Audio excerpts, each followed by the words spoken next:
Alternating current में सिर्फ एक टॉपिक बचा है, ट्रांसफॉर्मर। ठीक है, फिर आपका ये चैप्टर खत्म हो जाएगा।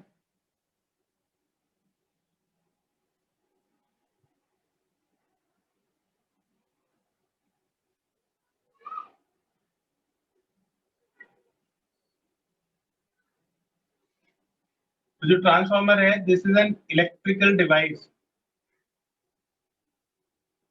टू इंक्रीज और डिक्रीज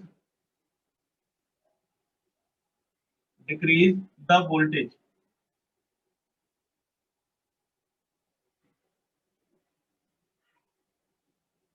तो जो इलेक्ट्रिक करंट है उसके वोल्टेज को इंक्रीज या डिक्रीज करने के लिए ट्रांसफॉर्मर्स का यूज किया जाता है। तो अगर आपको इंक्रीज करना है तो स्टेप अप ट्रांसफॉर्मर यूज किया जाता है, स्टेप अप ट्रांसफॉर्मर। और अगर वोल्टेज को डिक्रीज करना है तो स्टेप डाउन ट्रांसफॉर्मर यूज किया जाता है।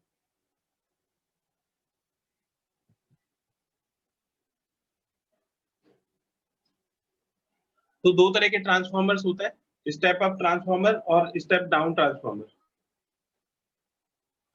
और ये फिजिक्स के जिस कॉन्सेप्ट के ऊपर डिपेंड करता है उसको हम बोलते हैं प्रिंसिपल। तो इसका प्रिंसिपल है म्यूचुअल इंडक्टेंस।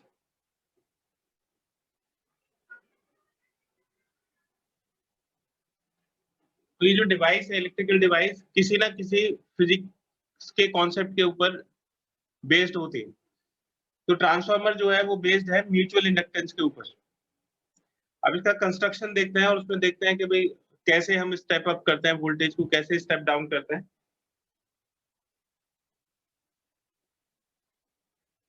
तो इसका कंस्ट्रक्शन देखिए।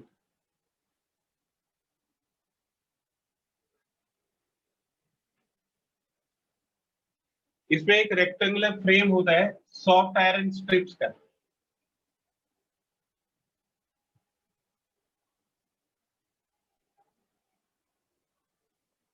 ये ना कई सारी सॉफ्ट आयरन की स्ट्रिप्स होती हैं, ये कई सारी शीट्स को एक दूसरे के ऊपर लेमिनेट करके ये बनाया जाता है। ये एक सिंगल शीट नहीं है ना। आपने पिछले चैप्टर में पढ़ा था, इसी चैप्टर में पढ़ा था एडी करंट्स में, कि आप एक थिक शीट की जगह कई सारी थिन शीट्स को यूज करते हैं एडी करंट्स को मिनिमाइज करने के लिए।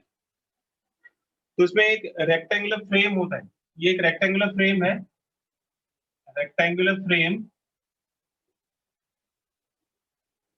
Of soft iron strips.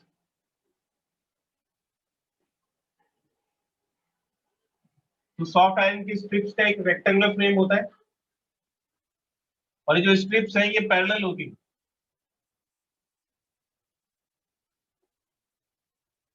तो एक दूसरे के पैरेलल इसको रखते हैं और इनमें आपस में इंसुलेशन भी होता है, मतलब बीच में एक मटेरियल होता है जो इनके इलेक्ट्रिकल कांटेक्ट को बचाए रखता है।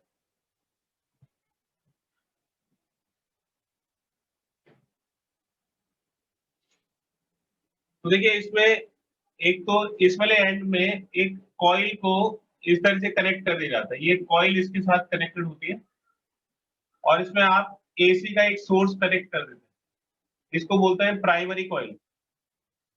और बिल्कुल इसी तरह से इसके दूसरी आर्म में एक सेकेंडरी कॉइल होती है, ये दूसरी आर्म में एक सेकेंडरी कॉइल होगी, ये ऐसे एक सेकेंडरी कॉइल कनेक्टेड होती है और यहाँ से हमको आउटपुट मिलता है। तो इसको इसके दोनों को हम एक लोड रेजिस्टेंस से कनेक्ट करते हैं और यहाँ से हमको आउटपुट मिलता है। ये इनपुट वोल्टेज है एसी का और ये आउटपुट वोल्टेज है। आप ये ध्यान रखिएगा कि ट्रांसफार्मर में हम सिर्फ एसी वोल्टेज को स्टेप अप या स्टेप डाउन कर सकते हैं, क्योंकि ये प्रिंसिपल ऑफ म्यूचुअल इंडक्टेंस के ऊपर बेस्ड है। यानी कि इसका जो मैग्नेटिक फ्लक्स है वो इसके ऊपर डिपेंड करेगा, फ्लक्स चेंज के ऊपर। अगर फ्लक्स चेंज नहीं होगा तो फिर ये काम नहीं करेगा, और फ्लक्स चेंज होने के लिए करंट का मैग्नीट्यूड चेंज होना चाहिए, इसलिए ये एसी इनपुट के ऊपर काम करता है।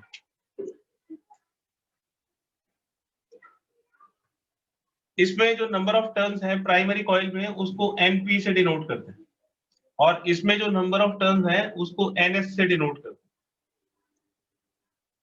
तो ये जो सॉफ्ट आयरन के स्ट्रिप्स हैं इनका क्या यूज है? जो सॉफ्ट आयरन है वो एक फेरो मैग्नेटिक मटेरियल होता है, this is ferromagnetic material.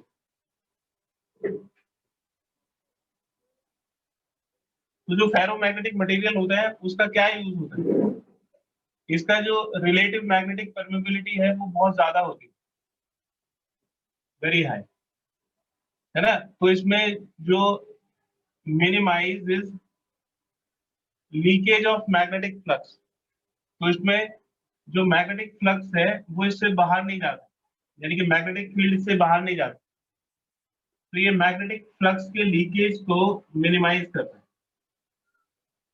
अब देखिए इसमें जो करंट होगी तो उस करंट की वजह से ये मैग्नेटिक फील्ड आएगा, और जो इसका मैग्नेटिक फील्ड होगा वो इसके साथ भी एसोसिएट होगा। तो ये जैसे मैग्नेटिक फील्ड लाइंस है, ये क्लोज लूप बनाती है। तो जो सॉफ्ट आयरन की जो कोर है, जो सॉफ्ट आयरन का जो रेक्टेंगुलर फ्रेम है, उसमें ये प्रॉपर्टी होगी कि इसका जो मैग्नेटिक फील्ड है वो सॉफ्ट आयरन से बाहर नहीं जा पाएगा, यानी कि जितना प्राइमरी के साथ मैग्नेटिक फ्लक्स लिंक होगा उतना ही सेकेंडरी के साथ मैग्नेटिक फ्लक्स लिंक होगा। तो जितना फ्लक्स इसका चेंज होगा उतना ही फ्लक्स इसका भी चेंज होगा। तो इसका सॉफ्ट आयरन का ये रोल है कि ये मैग्नेटिक फील्ड को बाहर नहीं जाने देता। अब देखिए अगर इसमें मैग्नेटिक फ्लक्स चेंज होता है तो इसमें ईएमएफ इंड्यूस होगा, और इसमें मैग्नेटिक फ्लक्स चेंज होता है तो इसमें भी ईएमएफ इंड्यूस होगा। तो इसमें जो ईएमएफ इंड्यूस होगा इसको तो हम ईएमएफ प्राइमरी बोलते हैं, और इसमें जो वोल्टेज होगा उसको ईएमएफ सेकेंडरी बोलते हैं। तो जो इनपुट वोल्टेज है वो प्राइमरी ईएमएफ हो गया। प्राइमरी इसलिए क्योंकि ये फर्स्ट कॉइल है, प्राइमरी कॉइल है जिसपे हम इनपुट को लोड करते हैं।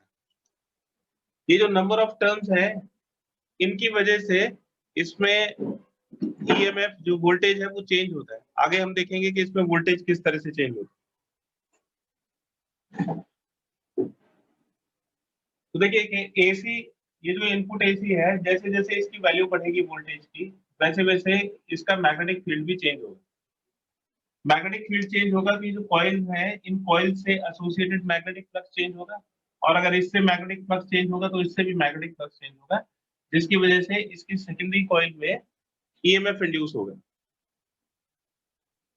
तो देखिए अगर हम इसका जो मैग्नेटिक फ्लक्स है उसको 5B कंसिडर करते हैं, एक कॉइल के मैग्नेटिक फ्लक्स को, तो इधर भी एक कॉइल का जो मैग्नेटिक फ्लक्स है वो 5B हो जाएगा। तो पहले प्राइमरी कॉइल के लिए देखें, ईएमएफ होता है -N is equal to -d∅dt, is equal to -d∅dt होता है एक टर्न के लिए, और अगर n टर्न्स है तो n से इसको मल्टीप्लाई कर देंगे तो EMF is equal to -N∅dt हो जाएगा। अगर हम प्राइमरी में ईएमएफ कैलकुलेट कर रहे हैं तो ये प्राइमरी का और ये एक टर्न का फ्लक्स चेंज होगा। तो जो d∅b/dt है this is change, rate of change of magnetic flux in one turn, और अगर इसमें नंबर ऑफ टर्न्स np है तो हमने इसको np से मल्टीप्लाई कर दिया, और ये हमारी इक्वेशन नंबर 1 बन। बिल्कुल उसी तरह से सेकेंडरी में भी, तो सेकेंडरी में और प्राइमरी में जो फ्लक्स है वो सेम है, क्योंकि जो मैग्नेटिक फील्ड लाइंस है वो सॉफ्ट आयरन कोर अपने से बाहर नहीं जाने दे रहा है। तो जितना मैग्नेटिक फ्लक्स इसके साथ लिंक होगा उतना ही मैग्नेटिक फ्लक्स इतने इसके साथ लिंक होगा। जो मैग्नेटिक फ्लक्स का रेट ऑफ चेंज इसके साथ होगा वही मैग्नेटिक फ्लक्स का रेट ऑफ चेंज इसके साथ होगा। तो सेकेंडरी की जो इक्वेशन है ES is equal to -NS और ये d∅b/dt, ये d∅b/dt दोनों में सेम रहेगा। तो अगर इन दोनों इक्वेशंस को डिवाइड कर दिया जाए 1 डिवाइडेड बाय 2, तो EP/ES, ये d∅dt कैंसिल हो जाएगा, माइनस कैंसिल हो जाएगा, ये NP/NS के इक्वल आ जाएगा। लेकिन हमें सेकेंडरी के वोल्टेज से मतलब है, तो अगर इसको उल्टा कर दिया जाए तो ES/EP ये NS/NP के इक्वल होगा। तो सेकेंडरी की जो वोल्टेज है वो NS/NP इंटू EP के बराबर होगा। तो देखिए ये जो रेशियो है ये इसको चेंज करता है। जो फैक्टर आप इन दोनों के बीच में रखोगे, मतलब जो नंबर ऑफ टर्न्स का रेशियो आप प्राइमरी और सेकेंडरी के बीच में रखोगे वही प्राइमरी वोल्टेज से मल्टीप्लाई हो जाएगा। सपोज करिए कि इसमें जो नंबर ऑफ टर्न्स है वो 200 है और इसमें जो नंबर ऑफ टर्न्स है वो 100 है, तो हो जाएगा 200/100 यानी कि 2। तो सेकेंडरी की जो वोल्टेज है वो प्राइमरी की वोल्टेज के 2 टाइम्स हो जाएगी। तो ये स्टेप अप ट्रांसफार्मर हो गया। ठीक है, तो ये जो ट्रांसफॉर्मेशन रेशियो है ये इंपॉर्टेंट है, NS/NP, this is called transformation ratio. अगर ये ट्रांसफॉर्मेशन रेशियो 1 से ज्यादा है, मतलब अगर NS NP से ज्यादा होगा तो इसका मतलब है कि ES EP से ज्यादा होगा, और इसको हम बोलते हैं स्टेप अप ट्रांसफॉर्मर। तो ये स्टेप अप ट्रांसफॉर्मर बन जाए। और अगर NS NP से कम होगा, NS is less than NP, तो जो सेकेंडरी का वोल्टेज है वो प्राइमरी के वोल्टेज से कम हो जाएगा और वो स्टेप डाउन ट्रांसफॉर्मर हो जाएगा। ठीक है, तो इसको हम बोलते हैं स्टेप डाउन ट्रांसफॉर्मर। तो एक सिंपल सा फॉर्मूला है इसमें, बस ये फॉर्मूला है, बहुत ही सिंपल फॉर्मूला है। ES upon EP is equal to NS upon NP।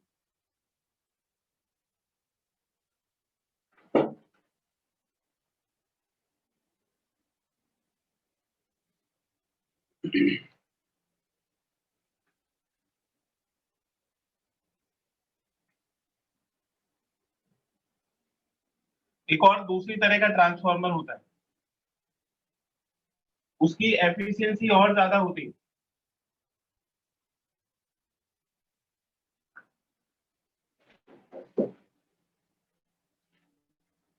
उसमें जो प्राइमरी और सेकेंडरी कॉइल्स हैं वो एक ही आर्म के ऊपर कोएक्सियली, जैसे इसमें इस तरह का सॉफ्ट आयरन की कोर होती है।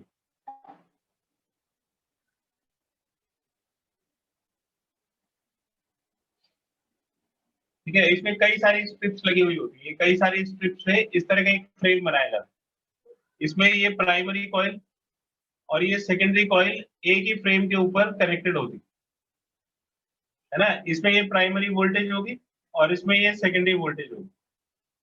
तो इसमें तो फ्लक्स लिंकेज ऑलमोस्ट 100% होता है, यानी कि इसकी एफिशिएंसी 100% तो आइडियल सिचुएशन है, लेकिन बहुत ज्यादा होती है। फॉर्मूला इसमें भी यही रहेगा, ES upon EP is equal to NS upon NP।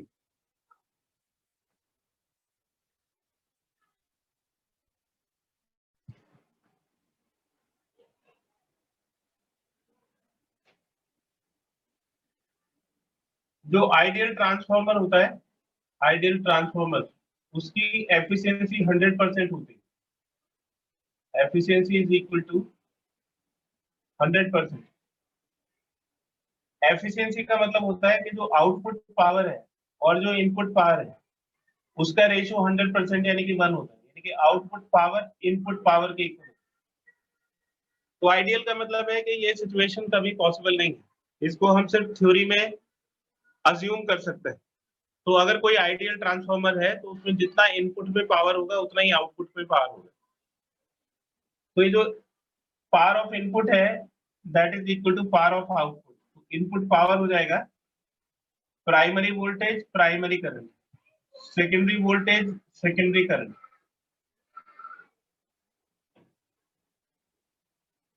तो इसमें देखिए कि ये जो है ये कांस्टेंट बना रहेगा, ई और आई का जो प्रोडक्ट है that is always a constant quantity. तो अगर स्टेप अप ट्रांसफॉर्मर है, स्टेप अप ट्रांसफॉर्मर, तो उसका क्या मतलब होता है? इसका मतलब है कि उसमें वोल्टेज इंक्रीज होगी, लेकिन इन दोनों का प्रोडक्ट तो सेम रहेगा। अगर वोल्टेज इंक्रीज होगी तो ये फैक्टर इंक्रीज हो जाएगा, लेकिन इन दोनों को तो सेम रहना है, पावर को सेम रहना है। तो अगर वोल्टेज बढ़ती है तो करंट डिक्रीज होती है। तो इसका मतलब है कि सेकेंडरी की जो करंट है वो प्राइमरी की करंट से कम हो जाए। तो आइडियल ट्रांसफॉर्मर में हमेशा वोल्टेज और करंट का प्रोडक्ट सेम रहता है। अगर स्टेप अप ट्रांसफॉर्मर वोल्टेज को बढ़ाता है तो करंट को कम करता है। ठीक है, तो इन दोनों में ये रिलेशनशिप होता है, EP into IP is equal to ES into IS। और स्टेप डाउन ट्रांसफॉर्मर में क्या होगा? स्टेप डाउन ट्रांसफॉर्मर, इसमें सेकेंडरी वोल्टेज प्राइमरी वोल्टेज से कम रहती है, तो इसलिए सेकेंडरी करंट प्राइमरी करंट से ज्यादा होगा। तो आप ध्यान रखिएगा कि स्टेप अप ट्रांसफॉर्मर में अगर वोल्टेज बढ़ती है तो करंट कम होती है, तो वो law of conservation of energy के ऊपर ही काम करता है। एनर्जी मतलब जितनी इनपुट में है उतनी आउटपुट में रहेगी। तो अगर वोल्टेज बढ़ती है तो करंट घटेगी, यानी कि पावर जितनी इनपुट में है उतनी आउटपुट में रहेगी। एक चीज बढ़ती है तो दूसरी घटती है, यानी कि ये law of conservation of energy को फॉलो करता है।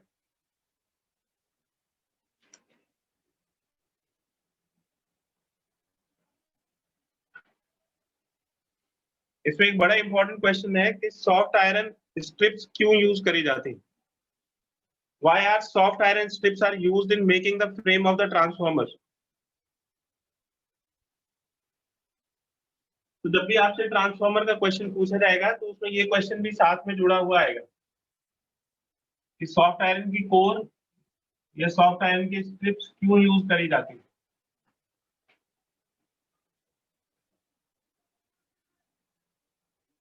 Why are soft iron strips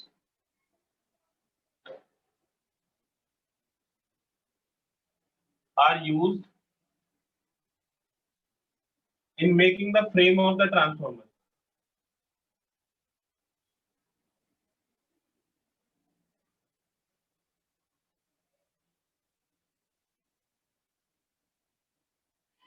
transformer का जो फ्रेम है उसमें सॉफ्ट आयरन की स्ट्रिप्स क्यों यूज करी जाती है, ये सब हम ऑलरेडी डिस्कस कर चुके हैं।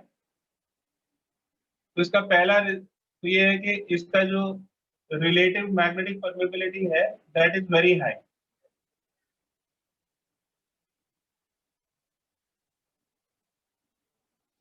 तो इससे क्या फायदा होता है?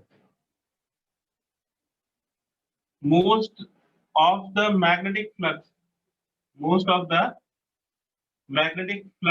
linked with primary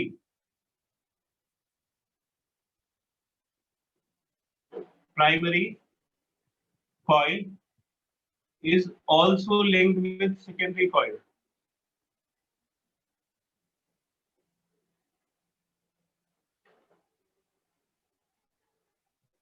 यानी कि जितना मैग्नेटिक फ्लक्स प्राइमरी से लिंक होता है उसका ज्यादातर पार्ट सेकेंडरी से भी लिंक होता है, यानी कि मैग्नेटिक फ्लक्स का लीकेज बहुत कम होता है। और क्या होता है सॉफ्ट आयरन में? सॉफ्ट आयरन का जो एरिया ऑफ हिस्टैरिसीस लूप होता है, area of hysteresis loop is small. तो देखिए उसमें मैग्नेटिज्म में हमने हिस्टैरिसीस लूप पढ़ा था, उसमें ये देखा था कि अगर किसी फेरोमैग्नेटिक मटेरियल को अगर हम मैग्नेटिक फील्ड के अंदर रखते हैं तो वो मैग्नेटाइज होता है, और उसकी मैग्नेटिक फील्ड को अगर कम करते हैं तो डीमैग्नेटाइज होता है।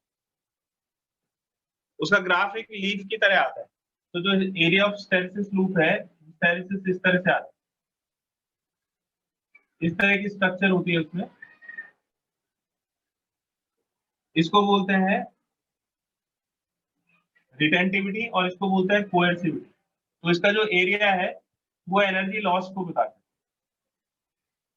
तो सॉफ्ट आयरन के केस में हिस्टैरिसीस लूप का एरिया बहुत कम होता है, यानी कि जब मैग्नेटिक फील्ड बढ़ता है या घटता है, यानी कि मैग्नेटाइजेशन या डीमैग्नेटाइजेशन होता है, तो उसमें एनर्जी का लॉस काफी कम होता है। तो इसका एरिया कम होने से क्या होता है? तो small energy is dissipated, small energy is dissipated, बहुत कम एनर्जी का लॉस होता है in each cycle of magnetisation and demagnetisation.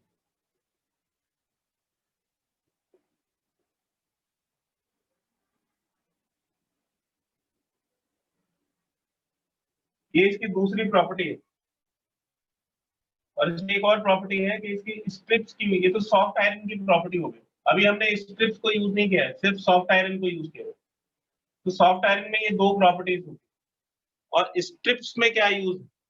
आप एक थिक शीट की जगह, जैसे सपोज करो आपने एक थिक शीट ली और इसकी जगह आपने स्ट्रिप्स ले ली, ऐसे ये इसको स्ट्रिप्स में एक थिक शीट की जगह कई सारी स्लाइसेस में उसको लिया और एक थिक शीट बना दी। तो स्ट्रिप्स में उसको कन्वर्ट करने का क्या फायदा होता है? तो स्ट्रिप्स में ब्रेक करने से एडी करंट कम हो जाती है, जिससे कि आपको पावर लॉस कम हो। तो strips are used to minimise eddy current. तो जो स्ट्रिप्स हैं उनको यूज किया जाता है एडी करंट्स को मिनिमाइज करने के लिए। ठीक है, अगर एडी करंट्स होंगी तो जो आयरन है, जो फ्रेम है आयरन का, उसमें अगर एडी करंट डेवलप होंगे तो वो हीट अप हो जाएगा, जिससे कि हीट की फॉर्म में एनर्जी का लॉस होगा। तो जितनी हम इनपुट में पावर लगाएंगे उससे काफी कम पावर आउटपुट में मिलेगी, तो पावर का लॉस होगा, यानी कि नुकसान हो जाएगा। तो सॉफ्ट आयरन हमें ये बेनिफिट करता है। दूसरा क्वेश्चन इसमें पूछा जाता है कि how many types of energy losses in transformer. तो इनपुट पावर में और आउटपुट पावर में जो डिफरेंस होता है, यानी कि जो पावर का लॉस होता है या एनर्जी का जो लॉस होता है, वो कितनी तरह से हो सकता है, तो किस किस के थ्रू एनर्जी का लॉस होगा। ये भी बड़ा इंपॉर्टेंट क्वेश्चन है, आपसे पूछा जाएगा कि what are energy losses in transformer. तो ट्रांसफॉर्मर में कितनी तरह के एनर्जी लॉसेस होते हैं।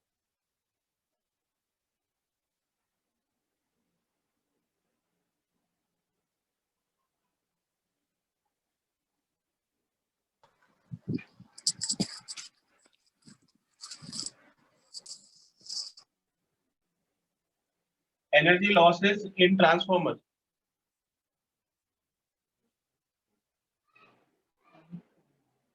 एनर्जी लॉसेस इन ट्रांसफॉर्मर बड़ा इंपॉर्टेंट है और ये हमेशा पूछा जाता है, 100% पूछा जाता है। तो 5 तरह के लॉसेस होते हैं। एक तो होता है कॉपर लॉस,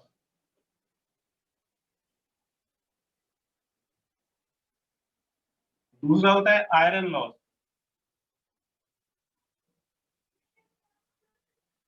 तीसरा होता है लीकेज ऑफ मैग्नेटिक फ्लक्स,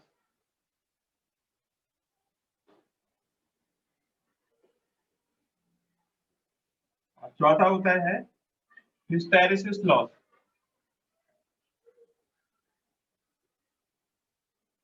पांचवा होता है हमिंग लॉस।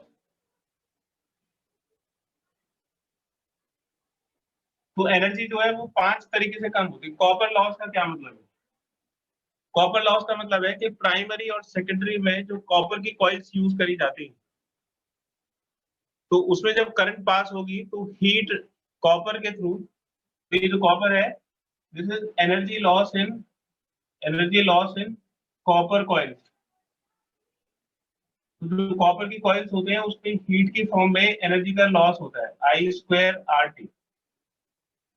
तो इसको मिनिमाइज करने के लिए हम कॉपर का यूज करते हैं, लेकिन फिर भी कॉपर का कुछ ना कुछ रेजिस्टेंस तो होता है। तो कॉपर का रेजिस्टेंस मिनिमम होता है, इसलिए मिनिमम हीट की फॉर्म में एनर्जी का लॉस होता है, लेकिन होता तो है। तो कॉपर की कॉइल्स में जो एनर्जी का लॉस होता है उसको हम बोलते हैं कॉपर लॉस। आयरन लॉस क्या होता है?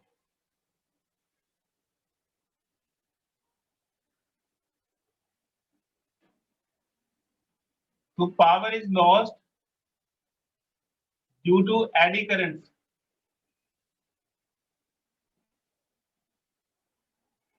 इन सॉफ्ट आयरन स्ट्रिप्स। तो सॉफ्ट आयरन स्ट्रिप में एडी करंट की वजह से जो पावर लॉस होता है उसको आयरन लॉस बोलते हैं।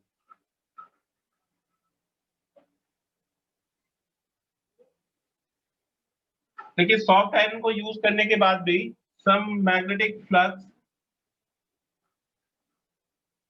इज लीक्ड, कुछ ना कुछ मैग्नेटिक फ्लक्स लीक हो जाते हैं।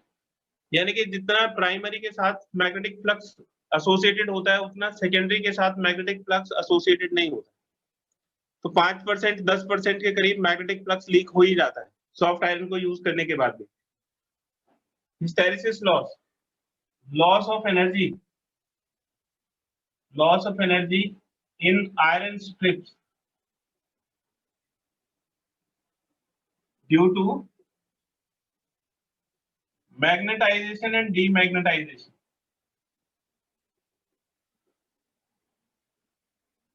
तो जो आयरन है वो फेरोमैग्नेटिक मटेरियल है, उसमें अगर मैग्नेटिक फील्ड चेंज होगा तो वो मैग्नेटाइज होगा और डीमैग्नेटाइज होगा, जिसकी वजह से एनर्जी का लॉस होता है। इसको हम हिस्टैरिसीस लॉस बोलते हैं।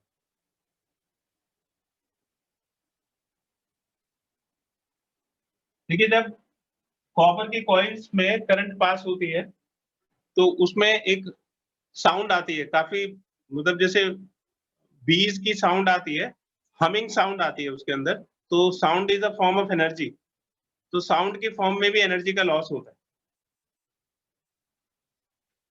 Humming sound is humming sound is produced in transformer. Is produced in transformer. तो ट्रांसफॉर्मर में हमिंग साउंड प्रोड्यूस होती है, इसकी वजह से एनर्जी का लॉस होता है। तो सम एनर्जी इज डिसिपेटेड,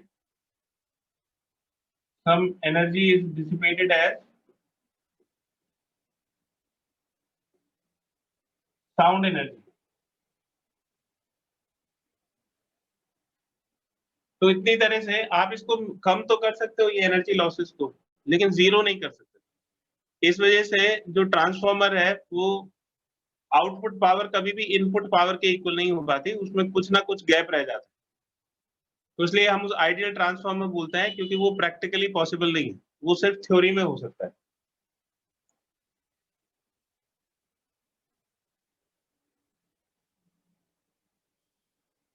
इसमें एक और बड़ा इंपॉर्टेंट क्वेश्चन आता है कि जो लॉन्ग डिस्टेंस ट्रांसमिशन होता है वो काफी हाई वोल्टेज पे होता है।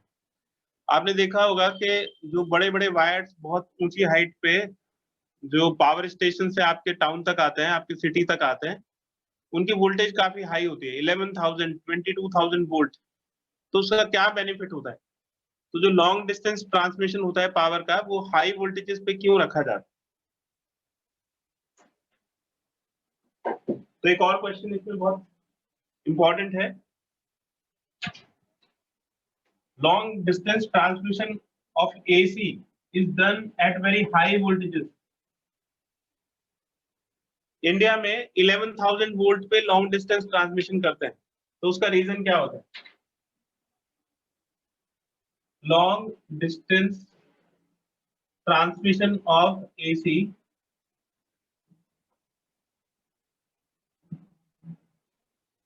is done at very high voltages.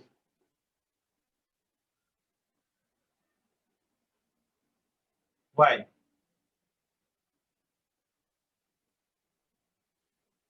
देखिए, जैसे ये सपोज करिए कि पावर स्टेशन है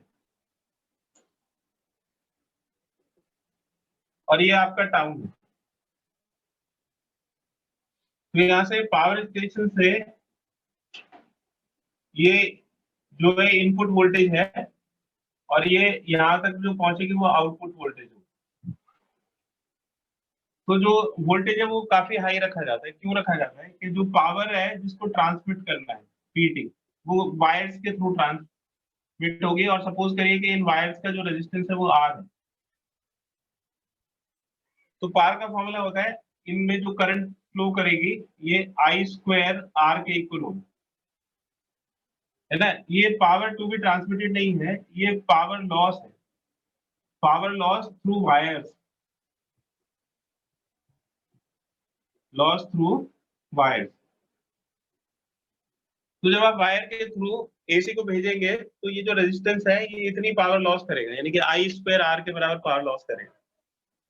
सपोज करिए कि यहाँ पे जो पावर है वो है 8 किलो वाट, यानी कि 8,000 वाट को पावर को ट्रांसफर करना है, और यहाँ ये पावर टू बी ट्रांसमिटेड है। पावर का लॉस कितना हो गया? ये जब आपने इसमें पावर भेजा तो सपोज करो पावर का लॉस हो गया 2,000 वॉट। तो यहाँ पे जो पावर पहुंची, है ना, जो आउटपुट पावर है वो कितना हो गया? 8,000 माइनस 2,000, यानी कि 6,000 वॉट के बराबर।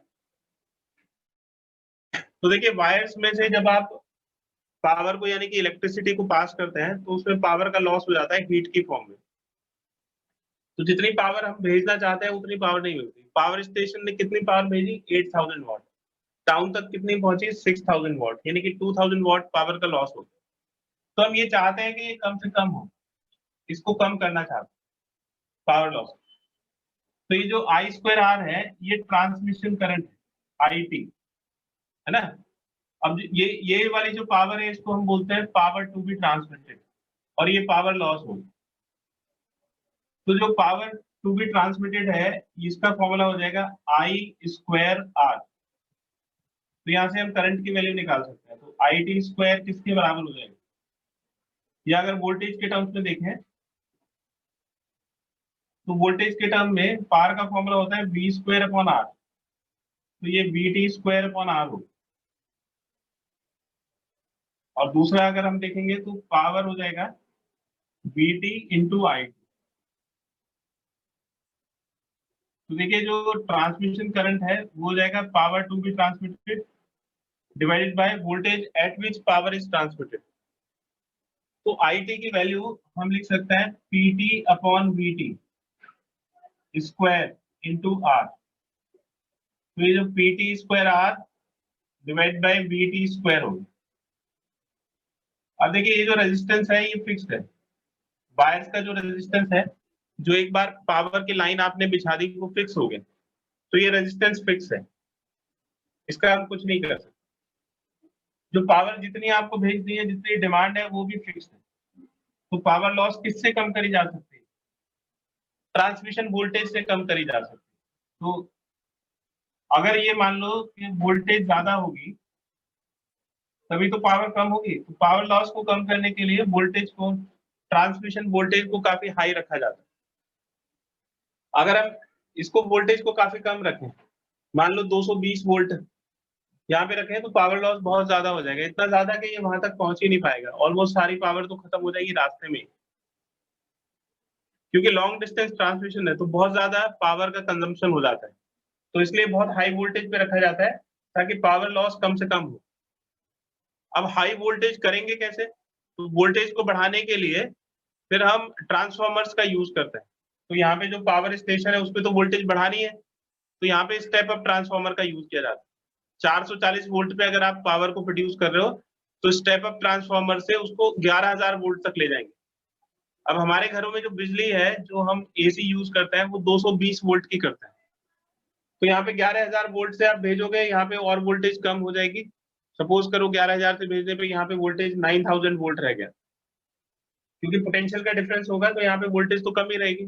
9,000 वोल्ट तक यहाँ तक पहुंची और 220 वोल्ट पे आपको यूज करना है अपने घर में। तो आपकी कॉलोनी के बाहर या आपके घर के बाहर ट्रांसफॉर्मर लगे हुए होते हैं, वो स्टेप डाउन ट्रांसफॉर्मर होते हैं। वो आपकी जो वोल्टेज है, जो बहुत हाई वोल्टेज है, उसको काफी कम कर देता है, 220 वोल्ट तक कर देता है। तो पावर स्टेशन पे जो यूज किया जाता है वो स्टेप अप ट्रांसफॉर्मर होता है, क्योंकि वोल्टेज बढ़ानी होती है जिससे कि पावर लॉस कम से कम हो सके। तो ये मैंने आपको पूरी थ्योरी बता दी। अब इसका आंसर क्या होगा? Long distance transmission of AC is done at very high voltages. तो इसका आंसर है so that power loss in transmission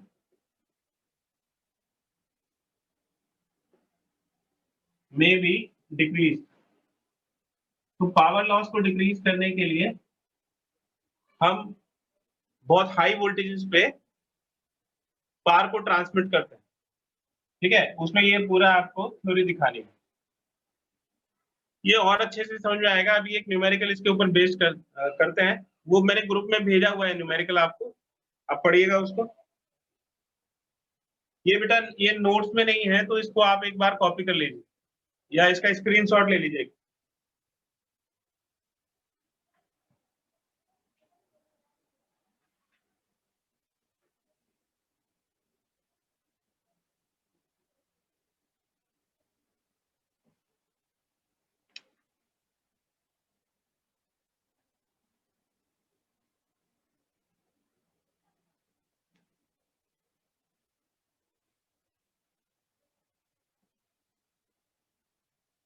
तो एक बड़ा अच्छा क्वेश्चन है, इससे आपको ये बिल्कुल क्लियर हो जाएगा कि ट्रांसफॉर्मर्स हमें किस तरह से फायदा करते हैं।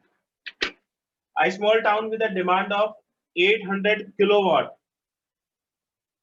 तो देखिए ये सपोज करिए कि टाउन है, तो इसकी जो पावर की डिमांड है वो 800 किलोवाट है, यानी कि 800,000 वॉट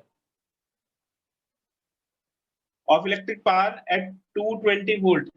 और यहाँ पे जो वोल्टेज है वो 220 वोल्ट की रिक्वायरमेंट है, ये डिमांड है टाउन की, मतलब इतना पावर इस वोल्टेज पे रिक्वायर्ड है।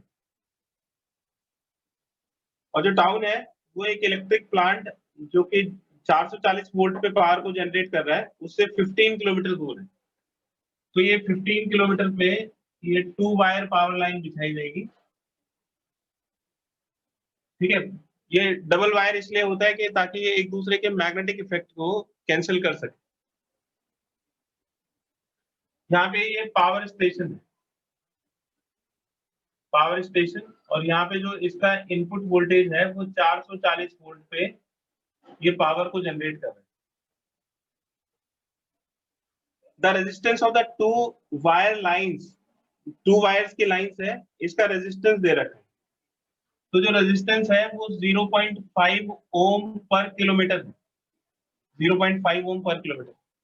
तो वायर्स का जो टोटल रेजिस्टेंस है वो कितना हो जाएगा, 0.5 इंटू 30 ओम, क्योंकि ये 15 किलोमीटर की लाइन है और दो वायर्स है ना, तो 15 किलोमीटर लेंथ इसकी हो गई और 15 किलोमीटर इसकी लेंथ हो गई, तो 30 किलोमीटर हो गई। तो 0.5 पर किलोमीटर और इसको 30 से मल्टीप्लाई कर देंगे तो ये नेट रेजिस्टेंस आ जाएगा, यानी कि इसका नेट रेजिस्टेंस आ जाएगा 15 ओम। 30 को 0.5 से मल्टीप्लाई करेंगे तो टोटल रेजिस्टेंस 15 ओम के बराबर आ जाएगा। The town gets power from the line through a 4200 volt step down transformer। तो यहाँ पे एक स्टेप डाउन ट्रांसफॉर्मर लगा हुआ है, ये एक स्टेप डाउन ट्रांसफॉर्मर है और इसकी स्पेसिफिकेशन दी हुई है, ये 4200 वोल्ट, इसको 4220 वोल्ट लिखना है ना, क्योंकि 220 पे डिमांड है, 200 नहीं होना चाहिए, है ना, तो उसमें मिसप्रिंट हो रखा है, वो जो 200 है वो 220 वोल्ट होना चाहिए। तो 4000 से 220 वोल्ट को यहाँ पे एक स्टेप डाउन ट्रांसफॉर्मर लगा दिया और इससे टाउन को जो इलेक्ट्रिसिटी है वो 220 वोल्ट पे मिलेगी।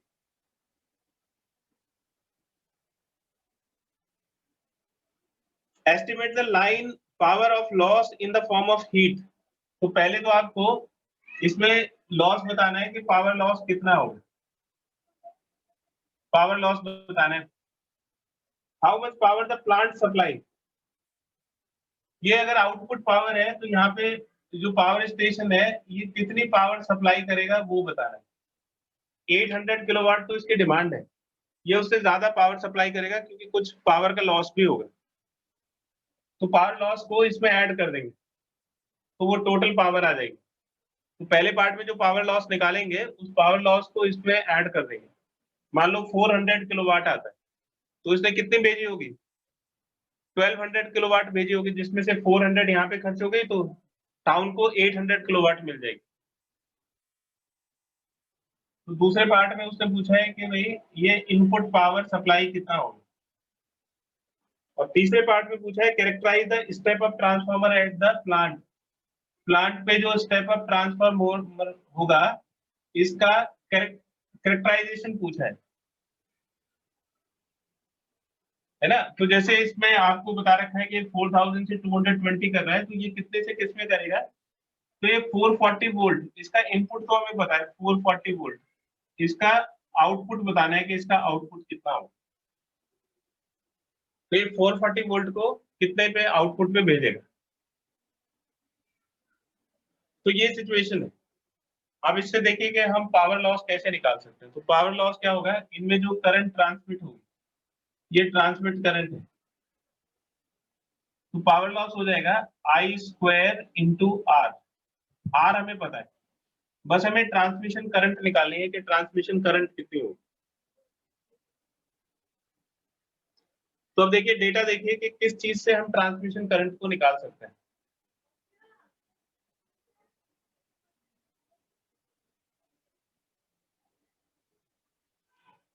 तो देखिए ये जो 4000 वोल्ट है, यहाँ पे ये जो स्टेप डाउन ट्रांसफार्मर है इसका इनपुट वोल्टेज दे रखा है।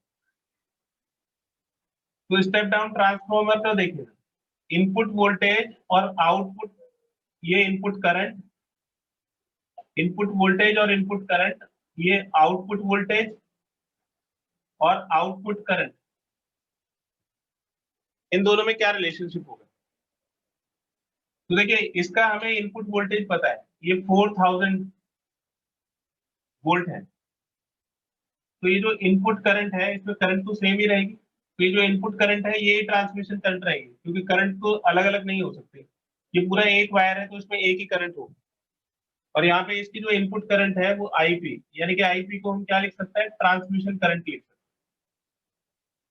और ये जो E S into I S है ये आउटपुट वोल्ट पावर हो जाएगी, V into I output power होता है। पावर कितना है, तो 4000 इंटू ट्रांसमिशन करंट, और आउटपुट पावर है 800,000 वॉट। आउटपुट पावर 800 किलोवाट है, यानी कि 800,000। तो ये जो IT है, ये 1000 से 1000 कैंसिल हो जाएगा, 4 से इसको कैंसिल करोगे तो 200 एम्पियर। तो जो ट्रांसमिशन करंट है वो 200 एम्पियर है।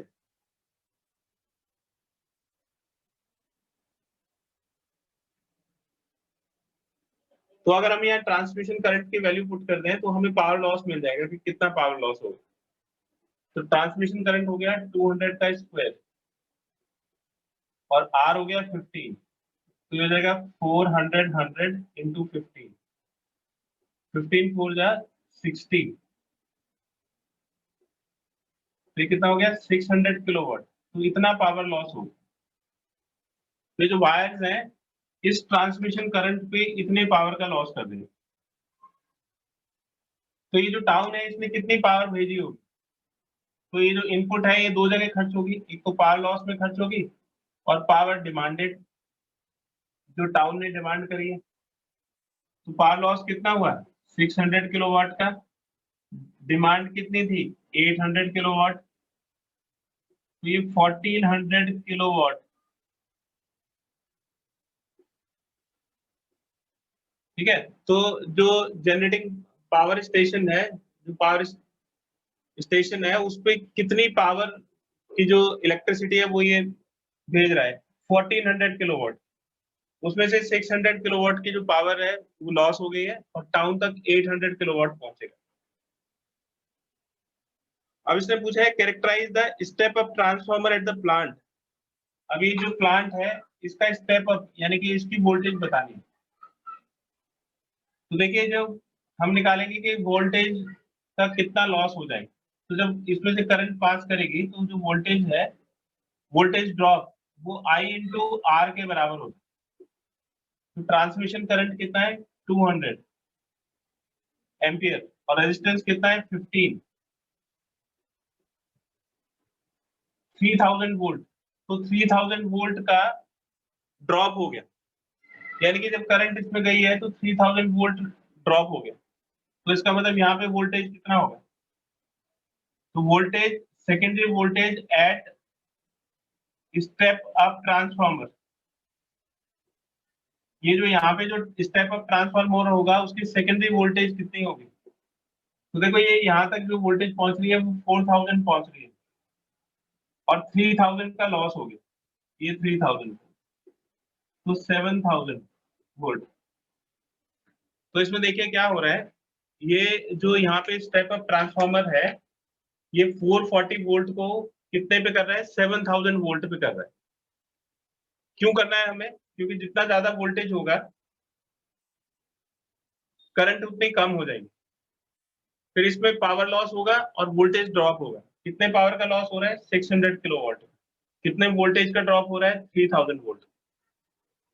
तो 7000 में से ये 3000 कम हो गए तो यहाँ पे 4000 पहुंचेगा। तो ये जो स्टेप डाउन ट्रांसफार्मर है इसके प्राइमरी वोल्टेज 4000 वोल्ट है, ये स्टेप डाउन उसको 220 वोल्ट में कन्वर्ट करेगा, ये उसका स्पेसिफिकेशन है। ठीक है, तो ये क्वेश्चन है। तो आप देखिए कि स्टेप डाउन ट्रांसफार्मर का क्या रूल होता है और स्टेप अप ट्रांसफार्मर का रूल क्या होता है, और किस तरह से जो करंट है उसमें किस किस चीज का लॉस होता है। तो पावर का लॉस होता है, वोल्टेज का लॉस होता है। इसका एक स्क्रीनशॉट ले लीजिए।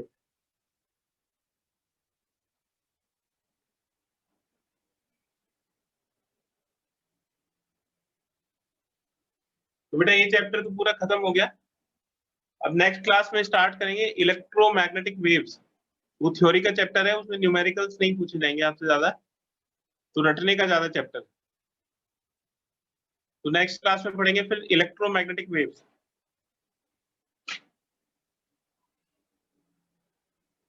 Thank you sir. ओके बेटा।